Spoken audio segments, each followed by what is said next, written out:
O ngayon dahil panalo sa illegal dismissal case etong mga delivery riders na to, sasagutin na rin natin yung isang tanong. Ano ba yung mas mataas na makukuha mo kapag tinanggal ka? Separation pay o yung back wages? Okay. Siyempre, mas mataas yung back wages. Okay.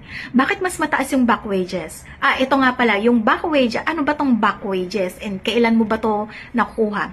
Kapag tinanggal ka ng employer mo sa trabaho, okay, gaya nito, si kliyente, tinanggal niya yung mga delivery riders niya, inilipat niya sa agency, nag-file etong mga riders ng illegal dismissal case, panalo yung mga riders. So, dahil panalo yung mga riders, ang ia-award sa kanila ni labor arbiter ay reinstatement, ibabalik sila sa kanilang dating trabaho o dating posisyon na hindi nawawala yung kanilang seniority rights, and full back wages. Okay? Yung full back wages, ito yung sahod na dapat makukuha mo kung hindi ka illegally dismissed ng iyong employer. Full back wages yon. Ngayon, bakit mas mataas yung full back wages?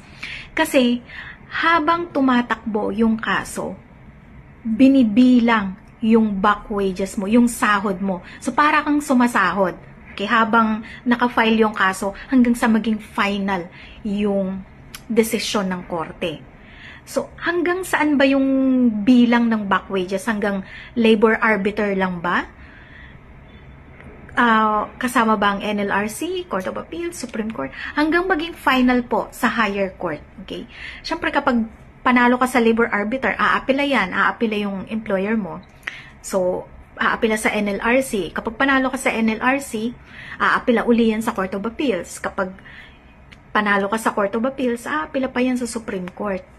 Kasama kasi yan sa process, okay?